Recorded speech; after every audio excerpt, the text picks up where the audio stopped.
हम लोग पॉलिटी के नए अध्याय जिसमें जानेंगे संविधान सभा से रिलेटेड प्रश्नों को देखेंगे तथा उनसे रिलेटेड जो कॉन्सेप्ट है उन कॉन्सेप्ट पे भी हम लोग चर्चा करते हुए अध्ययन करेंगे। तो पहला प्रश्न देखा जाए, करा कि 1922 ईस्वी में निम्नलिखित में से किसके द्वारा यह उद्गार व्यक्त किया गया कि भारतीय संविधान भारतीयों के इच्छा अनुसार होगा। वह ऑप्शन में है महात्मा गांधी, मोतीलाल नेहरू, गोपाल कृष्ण गोखले और बाल गंगाधर तिलक। तो यह जो सबसे पहले जो उद्गार व्यक्त किया गया था वह महात्मा गांधी के द्वारा यह व्यक्त किया गया था कि भारतीय संविधान क्या होना चाहिए, भारतीयों के इच्छा अनुसार ही होगा। यह व्यक्त सबसे पहले महात्मा गांधी ने कहा था। मोतीलाल नेहरू और अन्य जो ऑप्शन है उन्होंने भी संविधान सभा के बारे में अपने इच्छा अनुसार वक्तव्य को व्यक्त किया। आगे उन सभी के बारे में भी हम लोग देखेंगे। दो में करा 1924 में किसके द्वारा ब्रिटिश सरकार ने यह मांग की गई कि भारतीय संविधान के निर्माण के लिए संविधान सभा का गठन किया जाए। यह करा वक्त है, समय है 1924 ईस्वी का, जिसमें कहा गया कि ब्रिटिश सरकार से यह मांग की गई कि भारतीय संविधान के निर्माण के लिए क्या हो, एक संविधान सभा का गठन हो। तो यह जो मांग किया गया था वह किनके द्वारा, वह मोतीलाल नेहरू ने ब्रिटिश सरकार के सम्मुख संविधान सभा के निर्माण की मांग प्रस्तुत की थी, किंतु सरकार ने इस पर कोई ध्यान नहीं दिया। नेक्स्ट देखिएगा, 3 में संविधान सभा के विचारों का औपचारिक रूप से प्रतिपादन किसके द्वारा किया गया। यानी जो संविधान सभा है उसका जो औपचारिक रूप से प्रतिपादन, ऑप्शन में मोतीलाल नेहरू के द्वारा, जवाहरलाल नेहरू के द्वारा, महात्मा गांधी के द्वारा, एम.एन. रॉय के द्वारा। जो औपचारिक रूप से प्रतिपादन है वह एम.एन. रॉय, वही मानवेंद्र नाथ राय जो हम लोगों ने देखा था, जिनके बारे में मार्क्सवादी कम्युनिस्ट पार्टी की स्थापना के बारे में इनका श्रेय जाता है। 1920 में इसका स्थापना की बात किया था और औपचारिक रूप से जो काम स्टार्ट होता है 1925 ईस्वी में, जिसके बारे में हम लोगों ने मानवेंद्र नाथ राय के बारे में पहले देखा था, किस तरह से वो ताशकंद में जाके एक मुखिया के रूप में तौर पर एक क्या करते हैं, सम्मेलन भी करते हैं। किसके लेकर, वह मार्क्सवादी कम्युनिस्ट यानी कि जो मार्क्सवादी पार्टी है उसको लेकर किए थे। तो ये था। लेकिन संविधान सभा के जो औपचारिक रूप से प्रतिपादन जो किया जाता है वह एम.एन. राय के द्वारा किया जाता है। नेक्स्ट 4 में देखिएगा, संविधान सभा को किसने मूर्त रूप प्रदान किया। यानी कि जो मूर्त रूप प्रदान करने का श्रेय है वह किसे जाता है, महात्मा गांधी, मोतीलाल नेहरू, एम.एन. राय और जवाहरलाल नेहरू। तो वह जो श्रेय जाता है वह जवाहरलाल नेहरू को क्या कहता है, संविधान सभा का मूर्त रूप प्रदान करने का श्रेय जाता है। नेक्स्ट 5 में देखिए, संविधान के किस वर्ष किसी प्रकार के बाह्य हस्तक्षेप के बिना भारतीय जनता के द्वारा संविधान के निर्माण की मांग को लेकर प्रस्ताव पारित किया गया। तो काफ़ी अच्छा प्रश्न है। करा कांग्रेस ने किस वर्ष यह जो बाह्य हस्तक्षेप के बिना, मतलब कोई भी बिना बाहरी हस्तक्षेप, चाहे वो ब्रिटिशर्स हो या फिर अन्य औपनिवेशिक हो, किसी हस्तक्षेप के बिना भारतीय संविधान का निर्माण के मांग को लेकर एक प्रस्ताव किया था। तो वह अधिवेशन कौन सा कांग्रेस का, 1928। तो वह है 1936 का। लाहौर नहीं कहिए, क्योंकि आप आगे देखेंगे कि एक जो हुआ था संविधान सभा के जो गठन का मांग हुआ था वह फैजपुर अधिवेशन में हुआ था। तो वह हो जाएगा 1936 ईस्वी में। इसी कांग्रेस अधिवेशन में मांग किया गया था कि संविधान सभा का जो निर्माण है बिना किसी बाहर हस्तक्षेप के मांग किया गया था। 6 में देखिए, 1938 में किस व्यक्ति 1938 में किस व्यक्ति ने वयस्क मताधिकार के आधार पर क्या की, संविधान सभा की मांग की। वयस्क मताधिकार है नहीं, जो अभी हम लोगों ने देखा जो क्या जो निर्वाचन है, जो चुनाव होता है वह वयस्क मताधिकार के, यानी 18+ जो है, पहले 21 था फिर 18 किया गया, अभी भी 18 है। तो उसी के क्या किया गया था, वयस्क मताधिकार के आधार पर संविधान सभा के गठन की मांग सबसे पहले किसने कहा था, महात्मा गांधी, जवाहरलाल नेहरू, सुभाष चंद्र बोस और वल्लभ भाई पटेल। तो यह प्रश्न उठता और इसका सही जवाब है वह जवाहरलाल नेहरू के द्वारा जो है 1938 ईस्वी में वयस्क मताधिकार के आधार पर क्या किया गया था, संविधान सभा के मांग की गई थी। ऊपर भी एक प्रश्न था, क्या था, जो हम लोगों ने देखा कि संविधान सभा का जो मूर्त रूप प्रदान करने का श्रेय उन्हीं के द्वारा दिया जाता है। 7वां में देखिए, वर्ष 1942 में किस योजना के तहत यह स्वीकार किया गया कि भारत में एक निर्वाचित संविधान सभा का गठन होगा जो युद्धोपरांत संविधान का निर्माण करेगी। वह कार्य किस योजना के तहत, तो ऑप्शन में है क्रिप्स योजना, बेबेल योजना, कैबिनेट मिशन योजना। अगर आपको पता हो, क्योंकि ऊपर में वर्ष को क्या कर दिया गया है, बता दिया गया 1942, तो आप अगर सभी ऑप्शनों को देखेंगे तो आप अगर ऑप्शन डी में देखेंगे माउंटबेटन योजना, याद करिए माउंटबेटन योजना कब और किन परिस्थिति में लाया जाता है, याद करिए जब संविधान सभा का बैठक होती है और उस संविधान सभा में क्या करता, जो मुस्लिम लीग के द्वारा उसका लगातार विरोध किया जाता, प्रथम से ही विरोध करना स्टार्ट कर दिया जाता है, वह अलग संविधान की मांग करता है, यानी बहिष्कार। और इस तरह के परिस्थिति को देखते हुए ब्रिटिश सरकार क्या करता है, जो एटली होता है प्रधानमंत्री क्लेमेंट एटली के द्वारा यह तत्कालीन निर्णय लिया जाता है और 20 फरवरी 1947 को यह घोषणा किया जाता है कि 30 जून 1948 से पहले भारत को आज़ाद कर दिया जाएगा। तो यही माउंटबेटन योजना के तहत जो माउंटबेटन योजना तो क्या क्या घोषणा किया क्लेमेंट एटली के द्वारा, और माउंटबेटन की अध्यक्षता में एक टीम भेजा जाता है और वही लॉर्ड माउंटबेटन 3 जून 1947 ईस्वी को क्या करते हैं, वह घोषणा प्रस्तुत करते हैं और इसी घोषणा के तहत में भारत संघ और पाकिस्तान को क्या कर दिया, विभाजन कर दिया जाता है। ये माउंटबेटन योजना था जो 1947 में आया। तो ये नहीं होगा। अब ऑप्शन सी को देखिए, कैबिनेट मिशन। सोचिए कैबिनेट मिशन कब और किन परिस्थिति में आता है। कैबिनेट मिशन आता है वर्ष 1946 ईस्वी में। यह भी सर क्लेमेंट एटली के द्वारा घोषणा किया जाता है। कब घोषणा हुआ, 22 जनवरी 1946 को किया जाता है। किसके कारण, जब भारत में जो राजनीतिक गतिरोध चल रहा था उस स्थिति को देखते हुए, और उन्होंने एक कमीशन, उच्च स्तरीय कमीशन भेजने का निर्णय लिया। उसमें क्या होते हैं जो स्टैफोर्ड क्रिप्स होते हैं, पैट्रिक लॉरेंस होते हैं, अलेक्जेंडर होते हैं, यानी इन 3 सदस्यों को एक कैबिनेट मिशन को भेजा जाता है। उसके जो अध्यक्ष होते हैं वो पैट्रिक लॉरेंस होते हैं। और उसके बाद इस मिशन के द्वारा क्या कहता है, 16 मई 1946 ईस्वी को एक प्रावधान व्यक्त किया जाता है जो क्या होता है, इसी के तहत संविधान सभा का निर्माण होता है। फिर हम लोग आगे देखेंगे। तो यह भी नहीं होगा संविधान सभा। अब सोचिए बेबेल योजना, इससे पहले बेबेल योजना आता है। बेबेल योजना क्या होता है, यह द्वितीय विश्व युद्ध की समाप्ति के बाद क्या करता है, भारत को आज़ादी देने की बात करती है। यानी इस योजना से कांग्रेस और मुस्लिम लीग दोनों स्वीकार थे, क्योंकि यह जो है क्रिप्स मिशन जो है अखंड भारत के लिए आग्रह किया, वहीं मुस्लिम लीग पाकिस्तान के लिए अपनी मांग पर खड़ी। फलतः बेबेल योजना क्या हो गई, विफल हो गई। यानी बेबेल योजना भी सक्सेस नहीं हुआ। अब बचा क्रिप्स मिशन। अब क्रिप्स मिशन सोचिए कब किस परिस्थिति में आता है। क्रिप्स मिशन आता है 1942 में आता है। यही 22 मार्च 1942 ईस्वी को क्रिप्स मिशन भारत आता है। और मतलब जो क्रिप्स मिशन आता है वह भी सक्सेसफुल इसलिए नहीं होता क्योंकि इसमें जो पूर्ण क्या कहता है, औपनिवेशिक स्वराज की मांग की बात करता है कि हम पूर्ण क्या करेंगे, औपनिवेशिक राज्य देंगे, यानी कि आप स्वतंत्र रहेंगे पूर्ण रूप से, इस तरह के वो देने की बात करता है। लेकिन भारत पूर्ण स्वतंत्रता की बात करता है। तो इसको लेकर यह भी क्रिप्स मिशन भी क्या होता है, असफल होता है भारत की स्वतंत्र लाने में। तो इस प्रश्न का जो उत्तर होगा वह 42 पूछा गया है कि किस योजना को स्वीकार करते हुए निर्वाचित संविधान सभा, यानी यह भी निर्वाचित संविधान सभा के गठन की मांग की थी। लेकिन और भी कुछ अन्य कारण थे, जैसे भारतीय संघ की स्थापना जो करना चाहती थी, जिसकी स्थिति ब्रिटिश सम्राट के अंतर्गत पूर्ण औपनिवेशिक स्वराज की होगी। इसके कारण जो है ब्रिटेन से संबंध विच्छेद करने की भी स्वतंत्रता होगी। तो इस तरह से वो बातों को रखा। लेकिन जो मुद्दा आ गया ना संविधान का, जो मतलब भारत जो स्वतंत्र होगा पूर्ण औपनिवेशिक स्वराज को, इसके कारण वह भी क्या कर दिया गया, कांग्रेस के द्वारा और अन्य क्रांतिकारियों के द्वारा इसका क्या कर दिया गया, विरोध किया गया। तो यह क्रिप्स मिशन इस प्रश्न का सही जवाब हो जाएगा। 8 में देखिए, संविधान सभा के गठन की मांग सर्वप्रथम 1895 में किसके द्वारा प्रस्तुत किया गया था। अब सोचिए संविधान सभा के गठन का मांग सर्वप्रथम 1895 में किसके द्वारा। वक्त है ऑप्शन में महात्मा गांधी, जवाहरलाल नेहरू, बाल गंगाधर तिलक और BR अम्बेडकर। तो वह समय होगा 1895 में बाल गंगाधर तिलक के द्वारा किया गया था। सबसे पहले अगर बात की जाए तो यही थे संविधान सभा के सिद्धांत को सर्वप्रथम दर्शन में 1895 ईस्वी में स्वराज्य विधेयक में किया जाता है, जो बाल गंगाधर तिलक के निर्देशन से तैयार किया गया था। तो ये था, हम लोगों ने देखा कि सर्वप्रथम 1895 में बाल गंगाधर तिलक के स्वराज विधेयक के तहत प्रस्तुत किया गया था। नेक्स्ट 9 में देखिए, भारत का संविधान सभा गठित करने का आधार क्या था। अब करा आधार क्या था, तो यह परिस्थिति हम लोगों ने समझ लिया कि संविधान सभा का जो गठन होता है वह कैबिनेट मिशन योजना के तहत किया जाता है, क्योंकि जब वह मिशन भारत में आता है तब वह क्या करता है, 16 मई 1946 ईस्वी को एक योजना प्रस्तुत करता है। और उस योजना के जो निम्नवत जो प्रावधान थे, उन प्रावधानों में से एक था संविधान सभा का गठन। तो यह संविधान सभा का गठन का आधार क्या था, भारतीय राष्ट्रीय कांग्रेस का प्रस्ताव था, कैबिनेट मिशन का प्लान था। तो हमने स्पष्ट ही कर दिया कि कैबिनेट मिशन का ही प्लान था संविधान सभा गठित करने का, जो क्या था, निर्वाचित माध्यम से। हालांकि वो अप्रत्यक्ष चुनाव प्रणाली को अपनाया जाता है, सभी तरह को वर्गीय मताधिकार को इसमें ध्यान में रखा जाता है। आगे भी प्रश्न देखेंगे, संविधान सभा का जो गठन होता है, जो चुनने का जो प्रक्रिया होता है वो किस तरह से, तो वर्गीय जो होता है, वर्गीय चुनाव होता है, हर वर्ग के लोगों को ध्यान में रखा जाता है। नेक्स्ट 10 में देखिए, 10 में कह रहा भारत का संविधान सभा किसके अनुसार गठित की गई थी। तो काफ़ी अच्छा प्रश्न है। ऑप्शन में माउंटबेटन योजना, कैबिनेट मिशन। अभी हम लोग चर्चा किए माउंटबेटन योजना क्या होता है, जब परिस्थिति गंभीर होती है। गंभीर किस वजह से होता है कि आप कैबिनेट मिशन जो माउंटबेटन योजना हुआ क्या किया था, 20 फरवरी 1947 को क्लेमेंट एटली के द्वारा घोषणा किया था। उससे पहले जो संविधान सभा की बैठक होती है उसमें मुस्लिम लीग और अन्य का विरोध को देखते हुए, परिस्थिति को गंभीर होते हुए देखते हुए क्लेमेंट एटली के द्वारा 20 फरवरी 1947 को यह घोषणा किया जाता है कि क्या कर दिया जाएगा, भारत को 30 जून 1948 से पहले आज़ाद कर दिया जाएगा। वही लॉर्ड माउंटबेटन के नेतृत्व में एक योजना प्रस्तुत किया जाता है और उन्हें भेजा जाता है। उसके अध्यक्ष कौन होते हैं, लॉर्ड माउंटबेटन होता है। और सिर्फ वही होते हैं, ये एकल योजना होता है, यानी कि इसमें एकल व्यक्ति होते हैं जो माउंटबेटन योजना होते हैं।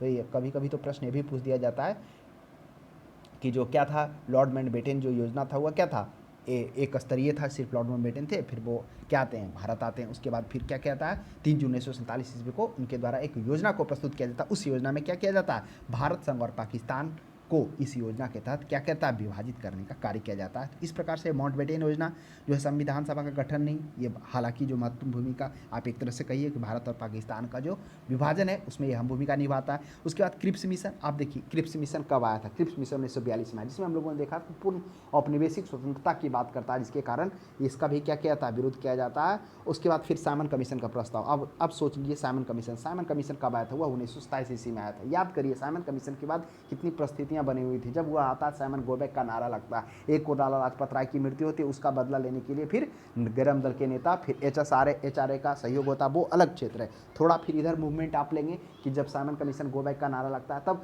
भारतीयों के विरुद्ध क्या किया जाता है, एक चैलेंज दिया जाता है। जो लॉर्ड बर्कन हेड थे, वह सचिव थे, उन्होंने भारत को चुनौती दिया, क्या भारतीय लोग जो हैं, भारतीय नेता हैं, जो क्या भारत का संविधान तैयार कर सकते हैं सभी दलों की सहमति से। इसी को स्वीकार करते हुए कांग्रेस मोतीलाल नेहरू के नेतृत्व में स्वीकार किया गया और इसलिए इसे नेहरू रिपोर्ट के रूप में जाना गया। और फिर सर्वदलीय सम्मेलन दिल्ली में होती है, जिसकी अध्यक्षता एम एन अंसारी करते हैं। उसके बाद फिर देखेंगे कि इसमें 29 संस्था होता है, संगठन होता है जो भाग लेता है सर्वदलीय सम्मेलन में। फिर आप देखेंगे कि यहाँ भी गतिरोध देखने को मिल जाता है। फिर वही क्या होता है, मुस्लिम लीग और सिखाई जो ईसाई होता है वह असहमत होता है इनसे, तो वह इसके वैकल्पिक तौर पर 14 सूत्रीय विवाह जो हम लोग देखे थे मोहम्मद अली जिन्ना का 14 सूत्रीय सूत्र, वही 14 सूत्रीय सूत्र देता है, जिसमें वो वैकल्पिक तौर पर वो करता है। तो ये कहानी था साइमन कमीशन का। तो लेकिन प्रश्न पूछा गया, संविधान सभा के अनुसार गठन जो किया गया था वह कैबिनेट मिशन 1946 के तहत किया गया था, जो सर क्लीमेंट एटली के द्वारा क्या किया जाता है, घोषणा किया जाता है। कब घोषणा किया जाता है, वह घोषणा 22 जनवरी 1946 को किया जाता है। और फिर क्या कहता है, sir Stafford Cripps, Lawrence Pethick, ये 3 सदस्य भारत आते हैं जो कैबिनेट मिशन कहलाते हैं। यानी यही कैबिनेट मिशन में 3 सदस्य होते हैं जो 16 मई 1940 को घोषणा करते हैं। उस घोषणा में से क्या कहते हैं, संविधान सभा के गठन की बात होती है। चलिए नेक्स्ट प्रश्न 11 में देखिए, सन 1936 में भारतीय राष्ट्रीय कांग्रेस द्वारा संविधान सभा के गठन की मांग कहाँ पर हुए अधिवेशन में रखी गई थी। काफ़ी अच्छा प्रश्न है, कहाँ पर हुआ अधिवेशन। एक प्रश्न हम लोगों ने पहले देखा कि जो 1936 ईस्वी में होता है, जिसमें कहा गया था कि जो बिना बाहर हस्तक्षेप के भारत का संविधान सभा का निर्माण किया जाए, जो 1936 में था। अब प्रश्न उठता है कि जो 1936 का भारतीय राष्ट्रीय कांग्रेस संविधान सभा के गठन की मांग जो किया गया था कहाँ पर हुआ, फैजपुर था, हुआ फैजपुर में हुआ था। नेक्स्ट प्रश्न देखिए 12 में, कैबिनेट मिशन योजना के अनुसार संविधान सभा में कुल कितने सदस्य थे। अब ये हम लोगों ने समझ लिया कि कैबिनेट मिशन योजना जो है वह कैबिनेट मिशन योजना के अनुसार क्या किया गया था, संविधान सभा का निर्माण किया गया। उसी प्रावधानों में से एक प्रावधान था संविधान सभा का गठन। उस संविधान सभा के गठन में क्या था, कितने सदस्य नामित किए गए थे, वह 389 सदस्य। अब प्रश्न उठता है क्या 389 सदस्य किस किस क्षेत्र से नामित किए गए थे, क्योंकि हमने यह भी चर्चा किया कि यहाँ पर वर्गीय मताधिकार को ध्यान में रखा गया था, नहीं हर वर्ग के लोगों को आया जाए, हर वर्ग के तबके को लोगों को ध्यान में दिया जाए। तो वह 389, जिसमें 292 जो थे वह ब्रिटिश प्रांत से थे और 73 जो थे वह कहाँ से थे, 73 नहीं कहिए 93 कहिए, वह देसी प्रांत से थे और बाकी 4 चीफ कमिश्नरी से थे। ये था इसका प्रावधान। नेक्स्ट देखिए, प्रस्तावित मूल संविधान में कुल सदस्यों का विभाजन किस प्रकार होना निश्चित हुआ था। जो मूल संविधान है किस प्रकार उसका विभाजन किया गया था। हमने देखा कि जो है कैबिनेट मिशन योजना के अनुसार जो संविधान सभा का गठन किया जाएगा उसमें जो कुल सदस्य हैं कितना नामित 289 किए गए थे, जिसमें 292 ब्रिटिश प्रांत से, 93 देसी रियासत से और 4 चीफ कमिश्नरियों से किए गए थे। तो उपर्युक्त में से सभी हो जाएगा। 14 में देखिए, संविधान सभा के विभिन्न प्रांतों के लिए 292 सदस्यों का निर्वाचन होना था। बिल्कुल सही बात है, 292 सदस्यों का निर्वाचन होना था, जिसमें कांग्रेस के कितने प्रतिनिधि शामिल थे। तो आपको यह बात पता होना चाहिए कि 293 सदस्यों का जो नामित होना था उसमें कांग्रेस के 208 प्रतिनिधि और 73 मुस्लिम लीग के और अन्य छोटे और स्वतंत्र दल के थे। इस प्रकार से इसका प्रावधान था। 15 में देखिए, पुनर्गठन के फलस्वरूप, यह पुनर्गठन क्यों लगाया गया, सब हम लोग अभी चर्चा करते हैं। पुनर्गठन के फलस्वरूप वर्ष 1947 में संविधान सभा की संख्या कितनी रह गई। पुनर्गठन इसलिए लगाया गया क्योंकि क्या हो रहा था, आपको पता होना चाहिए कि पाकिस्तान प्रथम जो सम्मेलन हुआ था संविधान सभा का जो गठन होता है, जो बैठक होती है, उसी बैठक से विरोध करना स्टार्ट कर देता है, उसका बहिष्कार करना स्टार्ट कर देता है। उसको देखते हुए फिर क्या किया जाता है, इन्हें भेजा जाता है, सर लॉर्ड माउंटबेटन को भेजना जाता है। फिर योजना के तहत भारत का विभाजन को तय किया। तो अब क्या हो जाता है कि जैसे भारत का विभाजन यह निश्चित हो जाता है, तो इस योजना का विभाजन जब स्पष्ट हो जाता है, तब स्पष्ट विभाजन हो जाने के बाद पुनः व्यवस्थित किया जाता है संविधान सभा की संरचना का, जिसमें पाकिस्तान में शामिल क्षेत्र और शामिल लोग, देसी रियासत जो भी उससे जो चुन कर आते हैं उसे अलग कर दिया जाता है। तो अब हो गया कि जो 292 था, अब वहाँ पर मात्र जो सदस्यों की संख्या बची थी यानी 292, तो ये तो ब्रिटिश प्रांत, और टोटल जो 389 था। अब इसमें से जो अब भारत किस पाकिस्तान क्षेत्र और पाकिस्तान जो रियासत से चुनकर जो भी आ रहे थे उसे अलग कर क्या कितना बचा, वह 299 बचा। इस प्रश्न का सही जवाब हो जाएगा पुनर्गठन के फलस्वरूप जो है संविधान सभा के सदस्यों की संख्या 299 बची। चलिए आगे चर्चा करते हैं। संविधान सभा ब्रैकेट में पुनर्गठित कर दिया, यानी कि पुनर्गठन के बाद जब क्या हो गया, देश का विभाजन का योजना तय हो गया लॉर्ड माउंटबेटन योजना के तहत, तब देशी रियासतों में कितने प्रतिनिधि, अभी हम लोगों ने देखा कि अब क्या हो गए 389 की जगह पर क्या हो गए 299 हो गए। अब उसमें से देशी रियासत से कितने आएंगे, अब इसे हम लोग थोड़ा समझ लेते हैं। अब इसे 299 में से ब्रिटिश प्रांत क्षेत्रों से 229 क्षेत्र आएंगे और जो देशी रियासत से 70 आएंगे और अन्य छोटे और स्वतंत्र दल से आएंगे। ये कहानी था। तो यहाँ पर पूछा है देशी रियासत से, इसलिए 70 हो जाएगा। अगर यही प्रश्न पूछा कि ब्रिटिश प्रांत क्षेत्रों से, वह 229 हो जाता। तो ये हम लोग क्राइटेरिया को हम लोग समझे। आगे प्रश्न पूछा ही है पुनर्गठित संविधान सभा के विभिन्न प्रांतों के लिए, तो प्रांतों के लिए 229 और देशी रियासतों के लिए क्या होगा, वह 70। फिर आप देखेंगे कि जो प्रांतों का जो निर्वाचन हुआ उसमें आप देखेंगे किस तरह से निर्वाचन हुआ। उसके बाद फिर मनोनीत लोगों को भी इसमें आया गया, क्योंकि जो देशी रियासत से कुछ जो लिए गए थे। तो बाकी चर्चा आगे होगी। नेक्स्ट 18 में देखिए, 18 में करा कैबिनेट मिशन योजना के अंतर्गत संविधान निर्मात्री परिषद में प्रत्येक प्रांत की आवंटित सदस्य संख्या निर्धारित करने के लिए प्रतिनिधि कितनी जनसंख्या का अनुपात में था। बिल्कुल सही बात है। जो कैबिनेट मिशन योजना के तहत जो संविधान निर्मात्री सभा का गठन किया, जिसमें एक लक्ष्य रखा गया था कि एक संविधान सभा का, यानी कि जो संविधान सभा होगा उसमें जो सदस्य जो चुने जाएंगे वह 10 लाख व्यक्तियों में संविधान सभा के एक सदस्य होगा, यह निश्चित किया गया था। तो वह हो जाएगा 10 लाख। नेक्स्ट 19 में देखिए, संविधान सभा के सदस्यों को निम्न में से किसने प्रत्यक्ष रूप से निर्वाचित किया था। अब प्रश्न उठता है कि क्या संविधान सभा का जो निर्माण हुआ था किस, हमने देखा ना कि वर्गीय मताधिकार को इसमें प्रावधान दिया गया था, यानी कि सब तरह से लोगों को चुना गया। तो ये करा प्रत्यक्ष रूप से निर्वाचित किसे किया गया था, प्रांतों के विधानसभा संघीय व्यवस्थापिका, क्योंकि इसमें प्रांतों से भी आना था ना। तो जो प्रांतों के विधानसभा था उसे क्या किया गया था, संविधान सभा के सदस्यों को निम्न में से किसने प्रत्यक्ष रूप से निर्वाचित किया, वह प्रांतों के विधानसभा। और संघीय व्यवस्थापिका इसलिए नहीं होगा क्योंकि जो प्रांतों के विधानसभा था वह प्रत्यक्ष रूप से निर्वाचित हुआ था। हाँ, वो संघीय व्यवस्थापिका आप आगे आप लोग देखेंगे तो वहाँ पे हम लोग समझेंगे कि जो संघीय व्यवस्थापिका ना होकर प्रांतीय व्यवस्थापिका के सदस्यों को क्या किया गया था, जो शेष सदस्य चुना गया था वह संघ ना करके जो प्रांतीय व्यवस्थापिका का। तो इसलिए संघ नहीं होगा, यहाँ पर्याप्त होगा प्रांतों के विधानसभा से प्रत्यक्ष रूप से निर्वाचित किए गए थे संविधान सभा के सदस्यों में। नेक्स्ट देखिएगा, और स्वाभाविक सी बात है विधानसभा में प्रत्यक्ष रूप से ही निर्वाचित होते हुए थे। नेक्स्ट देखिए, इसमें संविधान सभा में किस प्रांत का प्रतिनिधित्व सबसे अधिक था। काफ़ी अच्छा प्रश्न है। ऑप्शन में जो संविधान सभा के जो भी हम लोगों ने देखा कि पुनर्गठन के बावजूद जो 299 सदस्य थे, उनका जो कह रहा है कि किस प्रांत में सबसे अधिक प्रतिनिधित्व थे।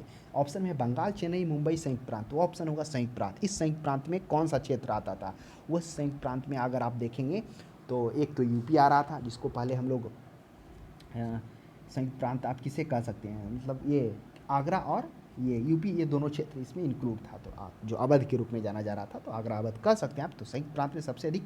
अब प्रश्न उठता है कितना था, तो लगभग 57 सदस्य इस क्षेत्र से थे। नेक्स्ट 21 में देखिए, संविधान सभा में किस देशी रियासत के प्रतिनिधि ने भाग नहीं लिया। काफ़ी अच्छा प्रश्न है। ऑप्शन में जूनागढ़, कश्मीर, हैदराबाद और मैसूर, और यही होगा हैदराबाद। और यही हैदराबाद है जो स्वतंत्र राज्य रहने की मांग किया था। फिर आप देखेंगे किस तरह से क्या किया जाता है, इसे भारत के मिलाया जाता है, क्योंकि यह क्या करता है, यह अपने राज्य में सैनिक और अन्य गतिविधियों के माध्यम से एक स्वतंत्र होना चाहता है। लेकिन फिर जो गृह मंत्री होते हैं वो क्या करते हैं, गृह मंत्री नहीं कहिए, वो जाकर इसे हैदराबाद को क्या करते हैं, भारत में विलय करते हैं। तो कहानी पहले भी चर्चा हुई, आगे भी कर। नेक्स्ट 22 में देखिए, बी आर अम्बेडकर का संविधान सभा का निर्वाचन हुआ था। अब प्रश्न उठता है कि बी आर अम्बेडकर का संविधान सभा में जो निर्वाचन हुआ था वो कहाँ से हुआ था। देखिए, बी आर अम्बेडकर का शुरुआती में जो विधानसभा का जो निर्वाचन हुआ पश्चिम बंगाल से होता है। तो यहाँ पर पश्चिम बंगाल और मुंबई प्रेसिडेंसी दोनों दिया हुआ है। तो यहाँ पर तो लिखा नहीं, तो यहाँ पर आप क्या कर सकते हैं, पश्चिम बंगाल भी मार सकते हैं। उसके बाद फिर क्या हो गया था, जब वो प्रारूप समिति के अध्यक्ष बने थे तो फिर उनका निर्वाचन मुंबई से हुआ था। तो पश्चिम बंगाल यहाँ पर सही है। नेक्स्ट देखिए, वो मुंबई प्रेसिडेंसी वाला भी प्रश्न आएगा। नेक्स्ट देखिए, निम्नलिखित में से किस कारण संविधान सभा का बहिष्कार किया गया। अब करा मुस्लिम लीग ने किस कारण से संविधान सभा का बहिष्कार किया, क्योंकि आपको पता होगा संविधान सभा की बैठक होती है 9 दिसंबर 1946 ईस्वी को। अब वहाँ से मुस्लिम लीग क्या करता है, उसका विरोध और बहिष्कार करना स्टार्ट करता है। आखिर शुरू से ही वो मांग करता है। तो इस परिस्थिति को देखते हुए, गतिरोध को देखते हुए, परिस्थिति जो विपरीत परिस्थितियाँ था उसे देखते हुए तो क्लेमेंट एटली के द्वारा क्या क्या था, माउंटबेटन योजना प्रस्तुत किया जाता है, यानी कि 20 फरवरी को वह घोषणा किया जाता है कि 30 जून 1948 से पहले भारत को स्वतंत्र कर दिया जाएगा। तो देखिए पढ़िए यहाँ पर मुस्लिम लीग ने किस कारण संविधान सभा का बहिष्कार किया। बहिष्कार करने का कारण, मुस्लिम लीग संविधान सभा का अध्यक्ष किसी मुस्लिम को बनाना चाहती थी। बिल्कुल सही बात है कि मुस्लिम लीग जो चाहती थी क्या हो, संविधान सभा का कोई मुस्लिम अध्यक्ष बने। उसके बाद मुस्लिम लीग के संविधान सभा में उचित प्रतिनिधित्व नहीं मिला। इसका कहना था कि मुस्लिम लीग को संविधान सभा में उचित प्रतिनिधित्व नहीं मिला। जो हम लोगों ने देखा था 389 सदस्यों में किस तरह से हम लोगों ने देखा कि कितने सदस्य थे, यानी कि कहिए 208 तो कांग्रेस से थे, बाकी 73 मुस्लिम, यानी कि वो और चाह रहा था। तो वह भी इसका कारण था। मुस्लिम लीग मुस्लिमों के लिए एक अलग संविधान सभा चाहते थे। अभी इसका यह भी था कि मुस्लिम लीग के लिए एक अलग संविधान सभा, यानी तीनों कारण है तो उपयुक्त में से सभी होगा। इन कारणों से उन्होंने संविधान सभा का गठन किया, संविधान सभा का बहिष्कार किया। और इसी बहिष्कार परिस्थिति को देखते हुए, क्योंकि देश में क्या हो चुका था, इस तरह के जो मतभेद उत्पन्न हो गए थे, क्या हो गया था, नरसंहार भी हो रहा था, तो इस परिस्थिति को देखते हुए क्लेमेंट एटली के द्वारा घोषणा किया जाता है। कब वह घोषणा किया जाता है? 20 फरवरी 1947 को कि भारत 30 जून 1948 ईस्वी को स्वतंत्र किया जाएगा। फिर वही लॉर्ड माउंटबेटन वो क्या कहता है, वायसराय के रूप में भारत भेजा जाता है, जो लॉर्ड माउंटबेटन योजना कराता है। फिर वो 16 मई 3 जून को अपनी योजना को प्रस्तुत करेंगे, जो लॉर्ड माउंटबेटन योजना कराएगा। अगला है 24 में संविधान सभा का चुनाव निम्न में से किस आधार पर हुआ था। अब करा संविधान सभा का जो चुनाव हुआ किस आधार पर हुआ, देखिए आगे ना प्रश्न, समान मताधिकार, सर्वमताधिकार और सीमित मताधिकार और वर्गीय मताधिकार। थोड़ा समझिए, संविधान सभा में क्या किया गया था, सभी वर्गों को लाने की बात हुई थी, यानी कि सभी वर्गों के लोगों को ध्यान में रखने की बात हुई थी। उस पर जो चर्चा चल रहा था कि सभी वर्गों को न्याय मिले, सभी के साथ क्या हो, उचित व्यवहार हो। तो इसलिए से समान मताधिकार और सर्व मताधिकार सीमित मताधिकार से ज़्यादा जो उपयुक्त है वह वर्गीय मताधिकार, यानी हर वर्ग के लोगों को अधिकार दिया गया कि वह अपने अपने में से सर्वश्रेष्ठ जो लोग हैं उन्हें चुनकर भेज सकते हैं। तो यह सर्ववर्गीय मताधिकार इसका सही जवाब है। 15 में देखिए संविधान सभा के जो सदस्य प्रतिनिधि थे, कौन से प्रतिनिधि थे संविधान सभा के सदस्य जो प्रतिनिधि, जनता द्वारा प्रत्यक्ष निर्वाचित थे, जनता द्वारा अप्रत्यक्ष निर्वाचित। अगर यह प्रश्न पूछा जाए तो आपको यह पता होना चाहिए कि जो संविधान सभा का जो निर्माण हुआ था वह अप्रत्यक्ष चुनाव प्रणाली के माध्यम से संविधान सभा की स्थापना की जाएगी, यही था। तो यह क्या हो जाएगा, 25 का जो सही जवाब हो जाएगा ऑप्शन नंबर बी हो जाएगा। नेक्स्ट देखिए भारत के संविधान निर्मात्री सभा। अब जो भारत का संविधान निर्मात्री सभा जो संविधान सभा कहलाया, क्या था, प्रांतों की जनता द्वारा चुनी हुई थी, प्रांतों की जनता द्वारा चुनी थी, प्रांतीय विधानसभाओं द्वारा परोक्ष रूप से अनुपातिक प्रणाली द्वारा चुनी गई थी, गवर्नर जनरल, इसका बिल्कुल गवर्नर जनरल गठन नहीं किया था, वयस्क मताधिकार के आधार पर नागरिकों द्वारा की गई, बिल्कुल नहीं था। तो ऑप्शन 1 और 2 बता, प्रांतों की जनता द्वारा तो और प्रांतीय विधानसभाओं द्वारा, तो प्रांतीय विधानसभाओं द्वारा परोक्ष रूप से अनुपातिक प्रतिनिधित्व प्रणाली द्वारा उसे चुनी गई। हाँ, जो प्रांतों में विधानसभा थी वो जनता जरूर भेजी थी, लेकिन उसमें से किसे वो संविधान सभा में जाना, वहाँ बैठना है और इसमें भाग लेना, वो अनुपातिक प्रतिनिधित्व प्रणाली। हम लोगों ने चर्चा किया था कि जब राष्ट्रपति का चुनाव होता, उपराष्ट्रपति का, तो हम लोगों ने देखा था किस तरह से 50% से अधिक वोट लाना अनिवार्य होता और कम लाता तो सबसे कम वाले को हटा दिया जाता, फिर उसके वोट के काउंटिंग को अन्य शेष में इंक्लूड कर दिया जाता है, यानी जोड़ दिया जाता है। वो था अनुपातिक प्रतिनिधित्व प्रणाली तथा सिंगल ट्रांसफरेबल वोट, एकल संक्रमणीय मत पद्धति। तो आशा करते हैं आपको पता होगा। नेक्स्ट 27 में देखिए भारतीय संविधान को किसने बनाया था, तो भारतीय संविधान को कौन बनाया था, तो भारतीय संविधान को संविधान सभा के द्वारा बनाया गया था। यही संविधान सभा होता है जो क्या होता है, 2 वर्ष 11 माह 18 दिन में संविधान का निर्माण होता है और इसमें लगभग 60 देशों का संविधानों का अध्ययन किया जाता है, लगभग 114 बैठकें होती है। तो इसलिए इस संविधान सभा, क्योंकि संविधान का निर्माण होने से पहले संविधान सभा ही क्या थी, संविधान के रूप में काम की, सांसद के रूप में जो भी कहिए उसके रूप में अस्थायी रूप से काम की।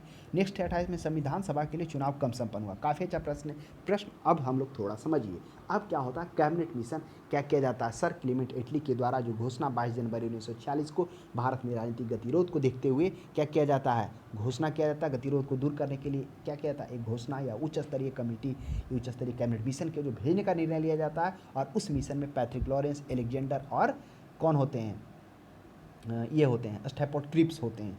अब ये 3 सदस्यीय टीम आता है, भारत आता है और वह इस मिशन के द्वारा 16 मई 1946 को एक घोषणा किया जाता है। उसके निम्न प्रावधान थे, उन प्रावधानों में एक संविधान सभा का गठन की बात हुई थी और उस संविधान सभा का जो चुनाव होता वह जुलाई अगस्त में होता, तो वह हो जाएगा 1946 में। नेक्स्ट देखिएगा 229 में भारतीय संविधान सभा की स्थापना कब हुई। अब कह रहा है जो इसकी स्थापना कब हुई, ऑप्शन में 10 जून भी है, 9 जून भी है, 26 जून भी है और 4 जून है। तो देखिए जो संविधान सभा का जो अगर स्थापना की बात की जाए तो 9 दिसंबर, तो इसमें 9 दिसंबर ही होगा। अगर 6 दिसंबर होता तो हम लोग विचार करते, है ना। तो इस प्रश्न का सही जवाब क्या हो जाएगा, वह हो जाएगा 9 दिसंबर। यही 9 दिसंबर 1946 ईस्वी को क्या होता है, प्रथम जो संविधान सभा होता है इसका बैठक होता है। इस बैठक में जो सच्चिदानंद सिन्हा होते हैं वो अस्थायी अध्यक्ष बनाए जाते हैं। और ध्यान में रखिएगा दूसरा जो होता है ठीक इसके 2 दिन बाद यानी 11 दिसंबर 1946 को, फिर इसके 2 दिन बाद 13 दिसंबर 1946 को इसमें जवाहरलाल नेहरू उद्देश्य प्रस्ताव को पेश करेंगे, फिर वही उद्देश्य प्रस्ताव प्रस्तावना बनेगा। तो प्रश्न कभी कभी तो पूछ दिया जाता है, बीपीएससी का एलडीसी में देखेंगे तो उसमें पूछ दिया है कि जो द्वितीय बैठक कब हुई थी, तो 11 दिसंबर 1946 को थी। यह भी ध्यान में रखना है। तो वही संविधान सभा की जो स्थापना है, जो बैठक स्टार्ट हुई वहीं आप स्थापनाओं से कहीं, हाँ 6 भी रहता तो हम लोग विचार करते। 30 में देखिए संविधान सभा का प्रथम अधिवेशन कहाँ हुआ था, तो संविधान सभा का जो प्रथम अधिवेशन हुआ था वह दिल्ली में हुआ था। काफ़ी अच्छा प्रश्न है, जिसकी अध्यक्षता वह अस्थायी अध्यक्ष के रूप में सच्चिदानंद सिन्हा के द्वारा किया गया था। हालांकि जब द्वितीय हुआ तो उसके फिर डॉक्टर राजेंद्र प्रसाद को अस्थायी बना दिया गया। चलिए नेक्स्ट अब हम लोग देखते हैं संविधान सभा का प्रथम अधिवेशन दिल्ली में हुआ। 31 में संविधान सभा के उद्घाटन अधिवेशन की अध्यक्षता किसने की थी। अब उद्घाटन अधिवेशन यानी उद्घाटन 9 दिसंबर 1946 को हुआ। अभी हम लोग चर्चा किए कि उस अधिवेशन की अध्यक्षता वह क्या किया था, डॉक्टर सच्चिदानंद सिन्हा, जो अस्थायी अध्यक्ष के रूप में जाने जाते हैं। नेक्स्ट देखिए 32 में हम लोग देखते हैं 32 में करा संविधान सभा का पहला सत्र हुआ। अब संविधान सभा का पहला सत्र कब हुआ, अभी चर्चा किए कि जो हम लोगों ने ऑप्शन में देखा कि संविधान सभा का स्थापना था जिसमें 9 ही दिसंबर लिखा हुआ था, तो 9 दिसंबर 1946 को संविधान सभा का पहला सत्र दिल्ली में हुआ और उस सदस्य के जो अध्यक्षता सच्चिदानंद सिन्हा के रूप में किया गया था और वह उस समय अस्थायी थे। दूसरा 11 दिसंबर को संविधान सभा के अस्थायी अध्यक्ष, वही अस्थायी अध्यक्ष सच्चिदानंद सिन्हा थे। नेक्स्ट 33 के बाद हम लोग अब 34 में आते हैं। 34 में क्या है, 34 में करा संविधान सभा के अस्थायी अध्यक्ष कौन थे, तो संविधान सभा के अस्थायी अध्यक्ष वह डॉक्टर राजेंद्र प्रसाद थे। अब प्रश्न उठता है कि कब ये अस्थायी अध्यक्ष बने। जो द्वितीय बैठक 11 दिसंबर 1946 को होती है। इस द्वितीय अधिवेशन में डॉक्टर राजेंद्र प्रसाद को अस्थायी अध्यक्ष बनाया जाता है और साथ में जो HC मुखर्जी होते हैं उन्हें उपाध्यक्ष चुना जाता है। और एक बात और, इसी दिन जो BN राव है वह संविधान सभा का संवैधानिक सलाहकार भी नियुक्त किए गए थे। तो प्रश्न ये भी बनता है कि संविधान सभा का जो क्या संवैधानिक सलाहकार BN राव को कब नियुक्त किया गया, तो इसी दिन 35 में देखिए 11 दिसंबर 1946 को संविधान सभा के अध्यक्ष चुनेंगे और वो अध्यक्ष कौन चुनेंगे, डॉक्टर राजेंद्र प्रसाद, वो अस्थायी अध्यक्ष चुने गए। आगे हम लोग देखिए संविधान सभा का संवैधानिक सलाहकार, हम लोगों ने देखा कि इसी दिन 11 दिसंबर 1946 को संविधान सभा के जो संवैधानिक सलाहकार थे वो कौन बने, बेनेगल नरसिंह राव यानी कि BN राव। तो ध्यान रखिएगा BN राव का जो फुल फॉर्म हुआ बेनेगल नरसिंह राव, और इसी दिन उपाध्यक्ष भी बने थे HC मुखर्जी। संविधान सभा में चुने गए अस्थायी अध्यक्ष कौन थे, तो अस्थायी अध्यक्ष कौन चुने गए थे, डॉक्टर राजेंद्र प्रसाद। प्रश्न किसी भी तरह से पूछे, अगर कॉन्सेप्ट क्लियर हो तो बनेगा, अन्यथा क्या होंगे, रटेंगे, भूल जाएंगे। 38 में देखिए निम्नलिखित में से कौन संविधान सभा के सदस्य नहीं थे। अब सोचिए संविधान सभा के सदस्य नहीं थे, ये थोड़ा सा जानकारी आपको डीप रखना पड़ेगा, यानी आपको समझना पड़ेगा संविधान सभा में क्या थी।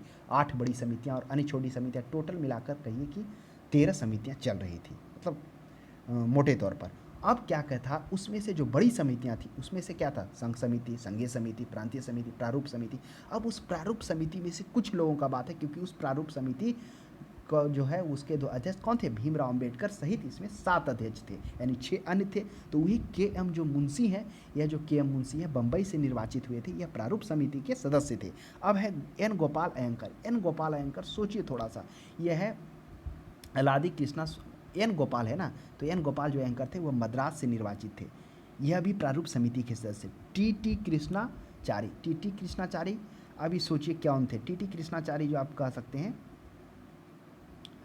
इनको क्या किया गया था, N माधव राव की जगह पर इन्हें क्या किया गया था, कृष्णाचारी को सदस्य बनाया गया था। जो N माधव राव थे ना उनकी जगह पर TT कृष्णाचारी को लाया गया था। तो यह भी थे।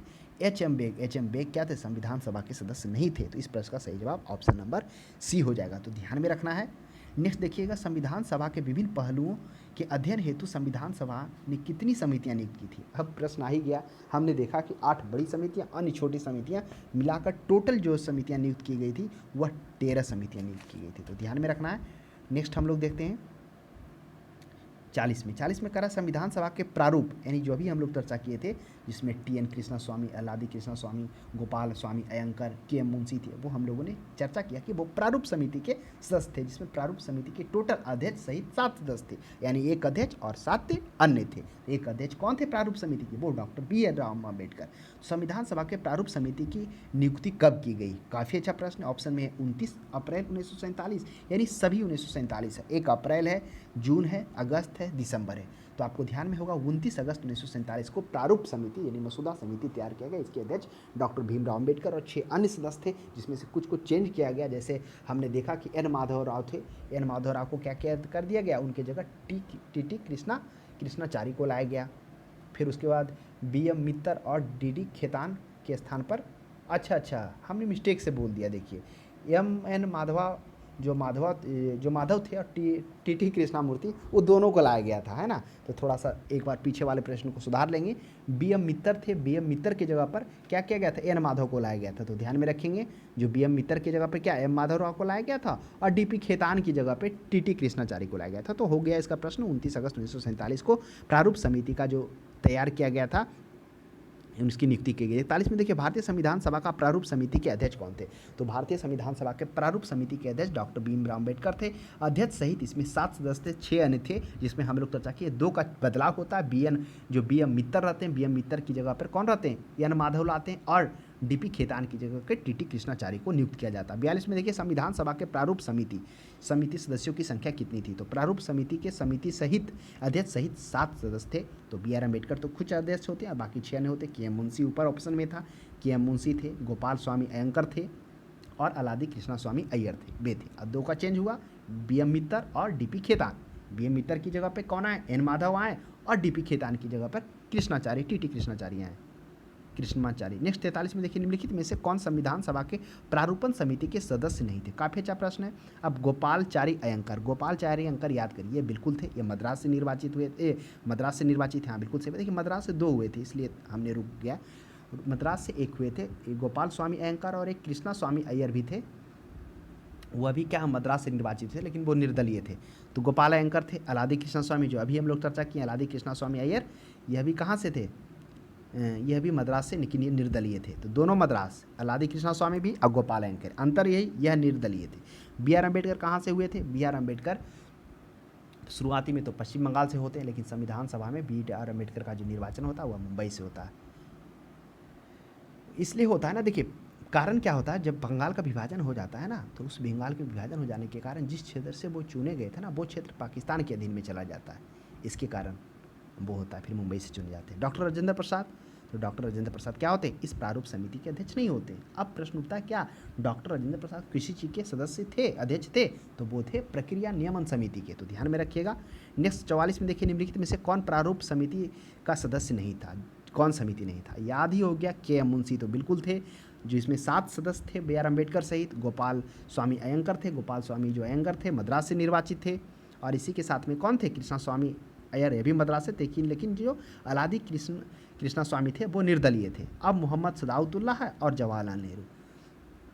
तो जो मोहम्मद सदाउतुल्ला वह असम से निर्वाचित थे, यही थे जो एक असम से थे, जवाहरलाल नेहरू नहीं थे। अब प्रश्न उठता है, क्या जवाहरलाल नेहरू को कोई समिति मिला था? हाँ, ये 2 समिति के थे, एक संघ शक्ति समिति के और संघीय संविधान समिति के थे, अध्यक्ष थे। 45 में देखिए, संविधान के प्रारूप समिति के समक्ष प्रस्तावना का प्रस्ताव किसने रखा था? तो संविधान के प्रारूप समिति के समक्ष प्रस्तावना का जो प्रस्ताव रखा था वो बी.आर. अम्बेडकर, बी.एन. राव, महात्मा गांधी, जवाहरलाल नेहरू। तो कौन रखे थे प्रस्तावना का प्रस्ताव? तो वह प्रस्तावना का प्रस्ताव जवाहरलाल नेहरू के द्वारा। वह समय होता है 13 दिसंबर 1946 को, जब तृतीय वाचन हो रहा होता, तो उस तृतीय वाचन में जवाहरलाल नेहरू के द्वारा एक उद्देश्य प्रस्ताव किया जाता और यह संविधान की रूपरेखा होती। इस प्रस्ताव में 8 अनुच्छेद शामिल होते हैं। अब सर्वसम्मति से, जिसमें से आर्थिक सामाजिक और राजनीतिक न्याय की बात होती है, और साथ में पिछड़ा और अनुसूचित जातियों के अल्पसंख्यकों के हितों की भी घोषणा होती है। और यही नेहरू के जो उद्देश्य प्रस्ताव था, क्या किया था? 22 जनवरी 1947 को सर्वसम्मति से स्वीकार कर लिया जाता और यही उद्देश्य प्रस्ताव प्रस्तावना के रूप में जाना जाता है। नेक्स्ट 46 में देखिएगा, संविधान सभा के सभी जो सदस्य थे, सभी निर्णय किस आधार पर लिए जाते थे? तो देखिए ऑप्शन में है एकता एवं अखंडता के आधार पर, बहुमत के आधार पर, सर्वसम्मति और सहमति या समायोजन। तो सबसे अच्छा इस प्रश्न का सही जवाब होगा, वह हो जाएगा सहमति एवं समायोजन। समायोजन का अर्थ ही होता है भली भांति अच्छी तरह के समान रूप से, तो इसलिए सहमति और समायोजन से क्या किया जाता था, सभी निर्णय को लिया जाता था, यानी सबकी सहमति भी हो और एडजस्टमेंट भी अच्छे से कर पाएँ।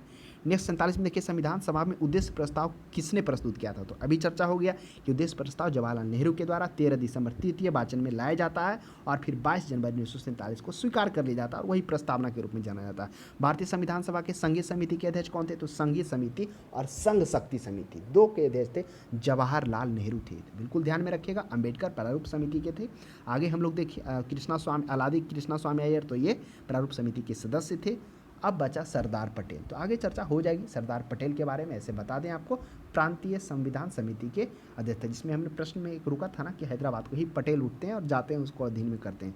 49 में देखिए, संविधान सभा को अपनाया गया था, तो संविधान सभा को किसके द्वारा अपनाया गया था, तो भारत का जो संविधान है संविधान सभा के द्वारा अपनाया गया था, क्योंकि अस्थायी और अंतिम सरकार के रूप में तो संविधान सभा ही काम कर रही थी ना। और यही क्या होता है, इसे बनने में 2 वर्ष 11 माह 18 दिन लगता है, 114 बैठकें होती है, यानी वाचन होता है, उसके बाद ये बनता है।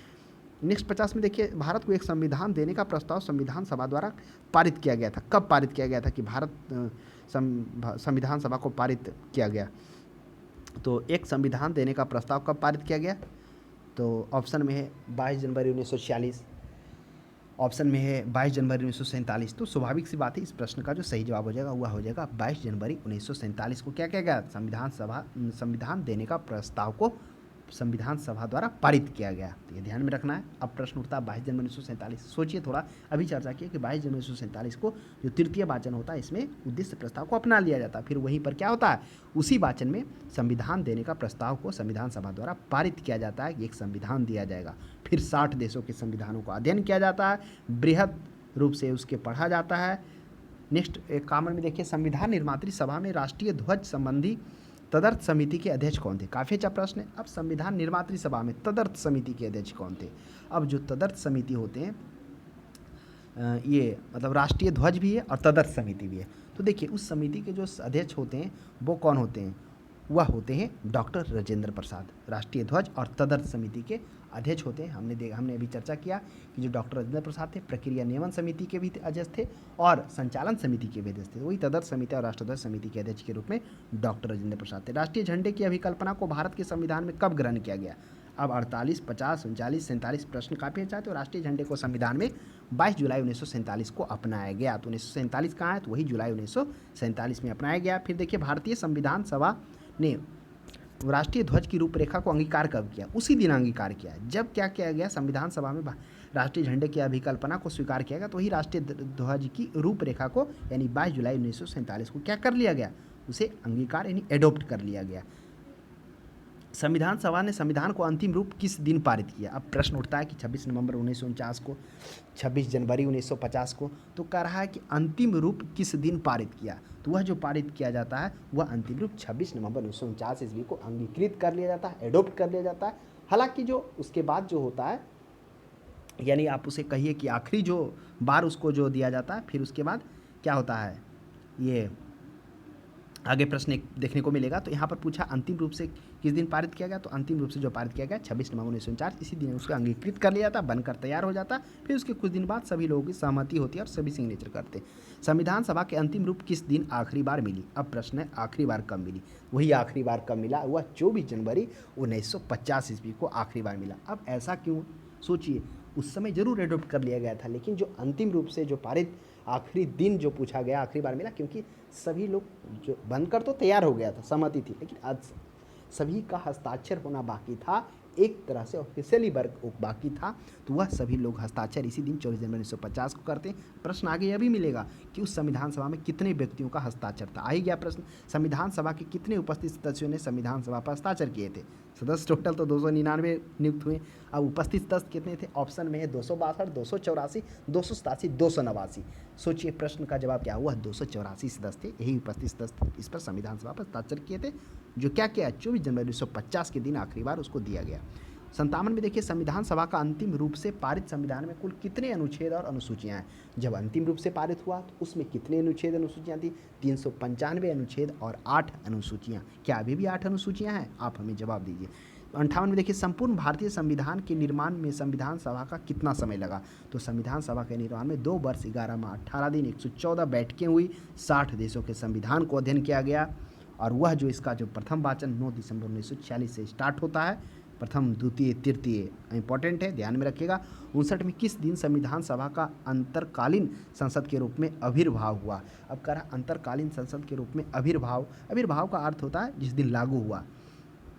तो किस दिन लागू हुआ? ऑप्शन में है, सब तो 50 जनवरी है, तो लागू किस दिन, आविर्भाव किस दिन किया गया? तो वह किया गया 26 जनवरी 1950 को आविर्भाव यानी लागू कर दिया गया। जिस संविधान सभा, नेक्स्ट है, जिस संविधान सभा द्वारा संविधान का अधिनियमन किया गया उसे के सदस्य कौन थे?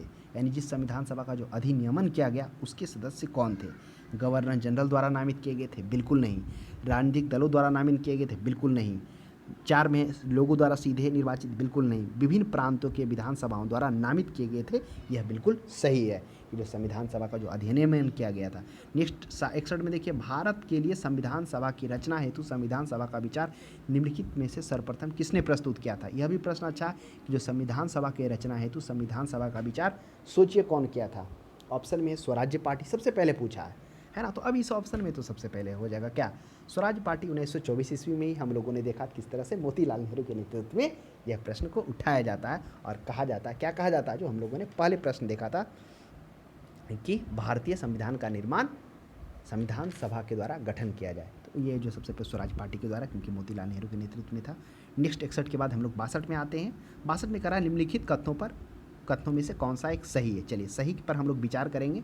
कह रहा वर्ष 1946 में प्रांतीय सभाओं द्वारा भारत का संविधान सभा चुनी गई। यह भी क्या है, सही की बात पूछा है। चलिए आगे बढ़ते हैं। जवाहरलाल नेहरू, एम.एन. जिन्ना, सरदार वल्लभ भाई पटेल भारत के संविधान के सदस्य थे। देखिए, जब स्टार्टिंग में 389 सदस्य थे तो जरूर जिन्ना था, लेकिन जब स्पष्ट हो गया विभाजन तो जिन्ना नहीं थे, तो बी तो बिल्कुल रिमूव हो गया, गलत हो गया। नेक्स्ट, संविधान, भारत का संविधान सभा का प्रथम अधिवेशन 1947 में हुआ। सोचिए थोड़ा, नहीं, प्रथम अधिवेशन 9 दिसंबर 1946, यह भी गलत हो गया। तीसरा देखिए, भारत का संविधान 26 जनवरी 1950 को अंगीकृत किया गया? नहीं, अंगीकृत कब किया गया था? 26 नवंबर 1949 को अंगीकृत किया गया था, एडॉप्ट किया गया था। फिर सिग्नेचर होना भी बाकी था, जो 24 जनवरी को हुआ, आखिरी बार उसको दिया गया, फिर उसके लागू किया गया 26 जनवरी। तो ऑप्शन नंबर ए ही पर्याप्त होगा। 63 में देखिए, निम्नलिखित कथनों में से कौन सा से संविधान सभा के गठन के बारे में सही है या हैं, आपको बताना है। पहला ऑप्शन है, संविधान सभा के सदस्यों का चयन 1946 के प्रांतीय चुनाव के आधार पर किया गया। चलिए, करा 1946 का जो संविधान सभा का जो चयन 1946 प्रांतीय चुनाव का मतलब प्रांतियों का उसमें क्या रहता है, योगदान रहता है। अब प्रांतीय चुनाव के आधार पर किया गया। आगे पढ़ते हैं। देशी राज्यों का प्रतिनिधियों को संविधान सभा में सम्मिलित नहीं किया गया। क्या देशी राज्यों के प्रतिनिधियों को नहीं किया गया? देशी रियासत से तो सदस्य थे ही थे। आप अगर संविधान के आप देखिएगा, जब भारत का विभाजन नहीं होता तो उसमें से तो 292 थे, फिर भारत का विभाजन होता तो उसके बाद स्पष्ट हो जाता, तो फिर जो पाकिस्तान के क्षेत्र और देशी रियासत वो अलग हो जाते, इसके कारण 229 बचे। तो बी तो गलत है। संविधान सभा के भीतर विचार विमर्श जनता द्वारा व्यक्त की गई रायों से प्रभावित नहीं था, यह गलत है, क्योंकि जनता द्वारा जो विचार विमर्श जनता द्वारा था वह क्या था, वक्तव्य की रायों से प्रभावित था। उन चीज़ों को ध्यान में रखा गया, यानी विचार विमर्श वही करा कि संविधान के भीतर जो विचार विमर्श जनता द्वारा व्यक्त की गई रायों से प्रभावित नहीं था, हाँ प्रभावित था, उसे भी ध्यान में रखा जा रहा था। तो नेक्स्ट देखिए, सामूहिक सहभागिता का भाव उत्पन्न करने के लिए जनता की सुझाव मांगे गए थे। अब कह रहा सामूहिक सहभागिता के लिए जनता के सुझाव मांगे गए थे। हाँ, ऐसा जनता का सुझाव जो है, हाँ बिल्कुल ये मांगा गया था। मतलब अगर कुछ ऐसा हो तो सामूहिक सहभागिता के लिए का भाव के उत्पन्न करने के लिए जनता के सुझाव मांगे गए थे। यानी कि जो प्रश्न दिख रहा है वो आपको सही कौन कौन लग रहा है? एक लग रहा है ऑप्शन नंबर 4 लग रहा है, और कौन कौन लग रहा है? 3 भी लग रहा है। 3 देशी राज्यों के बीच प्रभावित नहीं होता था, प्रभावित था, तो ये तो प्रभावित था ना, इसलिए गलत है।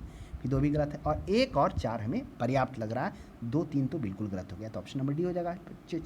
64 में देखिए, भारतीय संविधान सभा के प्रथम दिन का अधिवेशन की अध्यक्षता इन्होंने की थी। किन्होंने किया था प्रथम दिन का अधिवेशन? सोचिए, वह डॉक्टर सच्चिदानंद सिन्हा के द्वारा 9 दिसंबर 1946 को किया जाता है, जो अस्थायी अध्यक्ष के रूप में जाने जाते हैं। फिर उसके 2 दिन बाद द्वितीय वाचन होता है। 9 दिसंबर के बाद 11 दिसंबर 1946 को द्वितीय वाचन, जिसमें डॉक्टर राजेंद्र प्रसाद को अस्थायी अध्यक्ष बनाया जाता है। उसके बाद इसी में एच.सी. मुखर्जी उपाध्यक्ष बनते और बी.एन. राव इसी दिन संविधान सभा के संवैधानिक सलाहकार बनते हैं। तो मुखर्जी और बी.एन. Rao important role. फिर 13 को किया जाता है तृतीय वाचन, और इस तृतीय वाचन में उद्देश्य प्रस्ताव को लाया जाएगा। फिर सर्वसम्मति से गठन से चौथा वाचन जो होगा 22 जनवरी को स्वीकार किया जाएगा। 65 में देखिए भारत का संविधान का निर्माता किसे माना जाता है, तो भारत के संविधान का निर्माता डॉक्टर बी.आर. अम्बेडकर को माना जाता है। काफ़ी प्रकांड विद्वान पढ़े लिखे, कई देशों का संविधान अध्ययन करने के बाद महात्मा गांधी भी इनके बारे में कहा है कि अगर संविधान का निर्माण किया जाए तो बी.आर. अम्बेडकर को जरूर शामिल किया है, क्योंकि वो काफ़ी योग्य और काफ़ी कई मतलब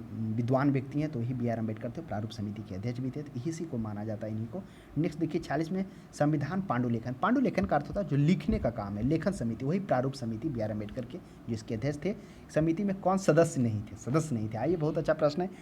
तो आपको पता होगा पांडुलेखन जो प्रारूप समिति थी उसके 7 सदस्य थे, उसमें के अय्यर भी थे, मोहम्मद सदाउतुल्ला, सोचिए मोहम्मद सदाउतुल्ला ये असम से थे, के एम मुंशी, सोचिए थोड़ा के एम मुंशी बिल्कुल मुंबई से निवासी, जवाहरलाल नेहरू नहीं थे। तो इस प्रश्न का सही जवाब क्या हो जाएगा? डी हो जाएगा। टोटल कितने सदस्य थे प्रारूप समिति का? यानी वही पांडुलेखन यानी लिखने का जो हुआ उसमें 7 सदस्य थे। Doctor B R. अम्बेडकर खुद स्वयं अध्यक्ष थे, बाकी 6 अन्य थे। हाँ, 2 बदलाव किया गया था, जिसमें बी.एम. मित्तर और डी.पी. खेतान, बी.एम. मित्तर की जगह पे माधव आए थे और डी.पी. खेतान की जगह पर कृष्णाचार्य आए थे। नेक्स्ट देखिए भारत का संविधान लागू हुआ, लागू कब किया गया? हमने 3 चीज़ों को अध्ययन किया। क्या अध्ययन किया? कि 26 नवंबर 1949 को अंगीकृत किया गया। 24 जनवरी 1950 ईस्वी को क्या किया गया? 24 जनवरी 1950 ईस्वी को आखिरी बार इसको क्या कर दिया गया? यानी कि एक प्रश्न आया था ना, अब ये आखिरी मतलब अंतिम रूप से आखिरी बार इसको मिला, मिला, क्योंकि उस पर 24 जनवरी को सभी लोगों का जो हस्ताक्षर था, जो बचा हुआ था, उन्होंने हस्ताक्षर किया, तो 284 व्यक्ति मौजूद थे। और जो लागू हुआ 26 जनवरी। तो ये तीनों डेट को याद रखेंगे। 26 नवंबर से लेकर 24 जनवरी के बीच जो टर्म है थोड़ा इंपॉर्टेंट है।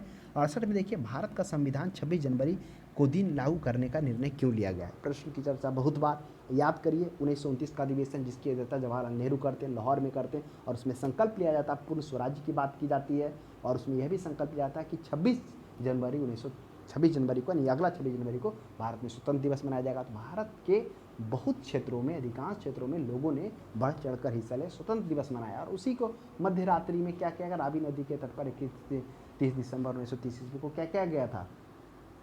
मनाया गया था। ये लोगों ने राष्ट्रीय ध्वज भी फहराया था। तो वही 26 जनवरी को दिन जो संकल्प लिया गया था 1930, तो कांग्रेस ने इसी तिथि को 26 जनवरी 1930 को मनाया था। कांग्रेस ने इसी तिथि को जो मनाया था स्वतंत्रता दिवस, इसीलिए इसी तिथि को चुना गया। 69 में संविधान सभा में महिला सदस्यों की संख्या कितनी थी? तो थोड़ा हम लोगों ने चर्चा किया। चर्चा तो हम लोग क्या किए?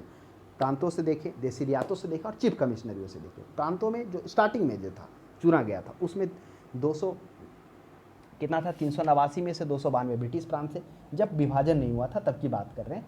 तो उसके बाद कितना था? उसके बाद जो था 292 इधर से हो गया। उसके बाद 73 जो था, 73 नहीं 93 देसी रियासत से था। उसके बाद क्या था? 4 चीफ कमिश्नरी से था। और संविधान सभा में महिलाओं की सदस्य संख्या 15 थी। 15 महिलाओं, 15 है ऑप्शन में, देखिए 15 है, 15 होगा। उसके बाद अनुसूचित जाति से भी थे, 33 थे। अनुसूचित जाति से 26 थे, कम थे। अनुसूचित जनजाति से 33 थे, यानी कि इतने लोग थे। तो महिला पूछा, हो सकता है अनुसूचित जाति पूछ दे, तो अनुसूचित जाति पूछे तो 26 और अनुसूचित जनजाति पूछे तो 33। तो इन चीज़ों को ध्यान में रखना। ये था संविधान सभा से रिलेटेड कॉन्सेप्ट, उन पर विस्तार से चर्चा।